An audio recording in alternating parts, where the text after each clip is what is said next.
மனித குலத்திற்கு ஒரு இருண்ட காலம் வருமென்று இந்து மதம் கூறுகிறது. அந்த காலம்தான் கலிகாலம். கலியுகம் என்றாலே அந்த யுகத்தில் பாவம், ஊழல், துன்பம் மற்றும் தீமைகள் மட்டுமே நிறைந்திருக்கும். கலியுகம் பிறக்கப் போவதை குறித்து பகவான் கிருஷ்ணர் நம்மிடம் என்ன கூறுகிறார் என்பதை பற்றி இந்த வீடியோ மூலம் நாம் தெரிந்து கொள்வோம். கலியுகம் பற்றி கிருஷ்ணரின் கூற்றுப்படி இந்த யுகத்தில் உலகம் எல்லா நீதியையும் இழக்கிறது. மக்களிடையே ஊழல் மற்றும் ஒருவருக்கொருவர் தீமை செய்யும் குணம் மேலோங்கி காணப்படும். நோய்கள், துன்பங்கள் என மாறி மாறி அவர்களை தாக்கும். வேதங்கள் அதன் சாராம்சம் பற்றி யாருக்கும் தெரியாது. மதத்திற்காக ஒரு கூட்டம் சண்டை போடும், நிலத்திற்காக ஒரு கூட்டம் அடித்தடியில் இறங்கும். பாடுபட்டு கடின உழைப்பை காட்டுபவரின் பேச்சோ எடுபடாது. கெட்ட செயல்கள் செய்பவர்கள் ஒய்யாரத்தில் அமர்ந்து கொண்டு மக்களை அச்சுறுத்துவார்களாம். ஒருமுறை அர்ஜுனன், நகுலன், சகாதேவன், பீமன் ஆகிய 4 பாண்டவர்கள் கிருஷ்ணரை அணுகி சில கேள்விகளை கேட்கிறார்கள். பகவான் கிருஷ்ணரை, கலியுகம் என்றால் என்ன? அது நம்மை நெருங்கி வருவதை நாம் எப்படி அறிந்து கொள்வது என்று கேட்கிறார்கள். அதற்கு கடவுள் கிருஷ்ணர், கலியுகம் பற்றி நான் சொல்ல வேண்டுமென்றால் நான் சொல்வதை முதலில் நீங்கள் செய்யுங்கள். நான் 4 அம்புகளை 4 திசை நோக்கி எய்வேன். நீங்கள் ஒவ்வொருவரும் ஒவ்வொரு திசையில் சென்று அதை மீட்டெடுத்து வர வேண்டும் என்கிறார். முதல் அம்பு எய்ததும் அர்ஜுனன் அந்த திசை நோக்கி புறப்பட்டான். அர்ஜுனன் வில்வித்தையில் சிறந்தவன் என்பதால் அதை உடனேயே கண்டறிந்து விட்டான். அதை கண்டறிய நொடியில் அவனது காதுகளுக்கு ஒரு இனிமையான இசை கேட்டது. அந்த இசை ஒரு அழகான குயிலின் இசை என்பதை அவன் உணர்ந்து கொண்டான். ஆனால் அந்த குயிலோ ஈவு இரக்கமில்லாமல் ஒரு முயலை கொத்தி தின்று கொண்டிருந்தது.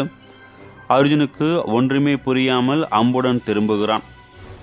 2வது அம்பை தொடர்ந்து பீமன் சென்றான். அந்த அம்பு 5 கிணறுக்கும் நடுவே சிக்கியிருந்தது. ஒரு கிணற்றின் நடுவே சிக்கி அதை சுற்றி 4 கிணறுகளும் தண்ணீரால் சூழப்பட்டிருந்தது. ஆனால் நடுவே இருந்த கிணறில் மற்றும் ஒரு சொட்டு தண்ணீர் கூட இல்லை. அம்பை எடுத்த பீமன் குழப்பத்தோடு கிருஷ்ணரிடம் வந்தான். 3வது அம்பை எய்ததும் நகுலன் புறப்பட்டான். அந்த அம்பு விழுந்த இடத்தில் ஒரே கூட்டமாக இருந்தது. அம்பை எடுத்த பிறகு அதன் அருகே சென்று பார்த்தான். அங்கே ஒரு பசுமாடு கன்றுக்குட்டியை என்று தன் நாவால் வருடி கொண்டிருந்தது. கன்றுக்குட்டி எந்தவித அழுக்கும் இல்லாமல் சுத்தமாகத்தான் இருந்தது. இருப்பினும் தாய்ப்பசு அதை நக்குவதை விடவில்லை. அந்த கன்றுக்குட்டியை மக்கள் அங்கிருந்து விலக்க முயன்றார்கள். ஆனால் கன்றுக்குட்டிக்கு பலத்த காயம் ஏற்பட்டு இரத்தம் வரும்போதும் அதை தாயிடமிருந்து விலக்க முடியவில்லை. எப்படி இந்த கன்றுக்குட்டிக்கு அடிபட்டிருக்கும்? தாய்ப்பசுவை தன் குழந்தைக்கு காயம் உண்டாக்குமா என்று தன் மனதுக்குள்ளே பல கேள்வியுடன் திரும்புகிறான். 4வது அம்பு எய்யப்பட்டவுடன் சகாதேவன் விரைந்தான்.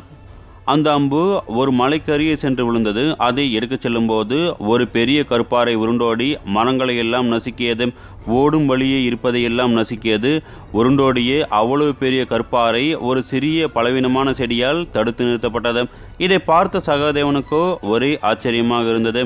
அம்பை எடுத்துக்கொண்டு கிருஷ்ணனிடம் 4வரும் வந்தடைந்தார்கள். தாங்கள் எடுத்து வந்த அம்புகளை கிருஷ்ணரின் பாதத்தில் வைத்து வணங்குகிறார்கள். அவர்கள் ஒவ்வொருவரும் கண்ட காட்சிகளை விளக்குமாறு அவர்கள் பகவானிடம் கேட்டுக்கொண்டார்கள். பகவான் கிருஷ்ணரும் சிரித்தபடியே பதில் கூற ஆரம்பித்தார். அர்ஜுனா, இதோ நீ கண்ட காட்சியின் விளக்கம். கலியுகத்தில் போலி ஆசிரியர்கள், மத குருமார்கள் போன்றோர்கள் தங்கள் திறமையாலும் அறிவாலும் இனிக்க பேசுவார்கள். ஆனால் இருப்பினும் இவர்கள் மக்களை ஏமாற்றி பிழைக்கும் கயவர்களாக இருப்பார்கள். எப்படி இனிமையான குரலில் பாடிக்கொண்டே குயில் முயலை கொத்தி தின்றது போல. பீமா, இங்கே வா. கலியுகத்தில் செல்வந்தர்களும் ஏழைகளும் ஒரு சேரத்தான் வாழ்வார்கள். ஆனால் பணக்காரர்கள் மேலும் மேலும் வசதியாக வாழ்வார்கள். ஒரு சிறு பகுதியை கூட ஏழைகளுக்கு கொடுத்து உதவ மாட்டார்கள்.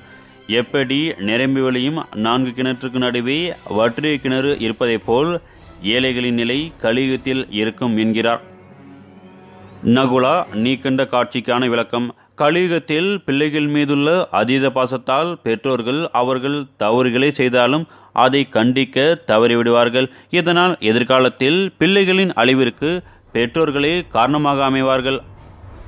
கன்றுக்குட்டியை நாவால் நக்கியே காயப்படுத்திய பசுவை போல் பிள்ளைகளின் எதிர்காலம் இருக்கும் என்கிறார். நகுலனை பார்த்து, கலியுகத்தில் மக்கள் சான்றோர்களின் நல்ல சொற்களையும் கருத்துக்களையும் கேட்காமல் நல்ல குணத்திலிருந்தும் நல்ல ஒழுக்கத்திலிருந்தும் தவறுவார்கள். யார் பேச்சையும் கேட்காமல் கட்டுக்குள் அடங்காமல் இவர்கள் செயல்படுவார்கள். இவர்களை இறைவனால் மட்டுமே தடுத்து நிறுத்த முடியும். எப்படி ஒரு பெரிய கற்பாறையை ஒரு சிறிய செடி தடுத்து நிறுத்தியதோ அதை போல என்று கோரி தன் பதிலை முடித்தார் பகவான் கிருஷ்ணர். சத்தியயுகமான கிருதயுகத்தில் தர்மம் எனும் பசு 4 கால்களில் நிற்கும். திரேதாயுகத்தில் அதற்கு 3 கால்கள் தான் இருக்கும். அதாவது தர்மம் 25 விழுக்காட்டை இழந்துவிடும். அப்போது ராமபிரான் இந்த பூமியில் தோன்றுவார். துவாபர யுகத்தில் தர்மம் எனும் மாடு 2 கால்களை, அதாவது 50 விழுக்காட்டை இழந்துவிட்டது. அப்போதுதான் கிருஷ்ணர் தோன்றினார். யுகத்தின் முடிவில் மகாபாரத யுத்தம் நடந்தது. கலியுகத்தில் தர்ம பசுவுக்கு இன்னும் 1 காலம் போய் ஒற்றை காலுடன் 25 புண்ணிய கர்மாவுடன் தள்ளாடி கொண்டிருக்கும். கலியுகத்தின் முடிவில் அந்த காலம் போய் உலகமே அழிந்துவிடும். பிறகு மீண்டும் கிருதயுகம் பிறக்கும் என்பது இந்துக்களின் நம்பிக்கையாகும். இந்த கலியுகத்தில் தர்மங்கள் சார்ந்த வாழ்க்கை சீர்குலையும் என்றும், கலியுகத்தின் முடிவில் அதர்மவாதிகளை உச்சமாக ஆட்சி செய்யும் தருணத்தில் கல்கி அவதாரம் நிகழும் என்று கூறப்படுகிறது. கலியுகத்தில் தர்மம், சத்தியம், பொறுமை, தயை, ஆயுள், தேகபலம், ஞாபகம் இவைகள் நாளுக்கு நாள் குறைந்து கொண்டே போகும். எப்போதெல்லாம் தர்மம் குலைகிறதோ, எப்போதெல்லாம் அதர்மம் தலைவிரித்தாடுகிறதோ, எப்போதெல்லாம் சாதுக்கள் துன்பத்திற்கு ஆளாகின்றார்களோ அப்போதெல்லாம் தர்மத்தை நிலைநாட்டுவதற்கும் தீயவர்களை அழிப்பதற்கும் சாதுக்களை காப்பதற்கும் 4ஆம் யுகத்தில் நான் அவதரிப்பேன் என்கிறார் பகவான் கிருஷ்ணர். இன்றைய கலியுகத்தில் தற்போது கிருஷ்ணர் கூறியபடியே தான் நடந்து கொண்டிருக்கிறது என்பதை யாராலும் மறுக்க முடியாது. அதே சமயத்தில் இதற்கு தீர்வாகவும் இறைவனை சரணடைவை தவிர வேறு எந்த தீர்வும் நமக்கு கை கொடுக்காது என்பதையும் பகவான் கிருஷ்ணர் தெளிவாக கூறியுள்ளார்.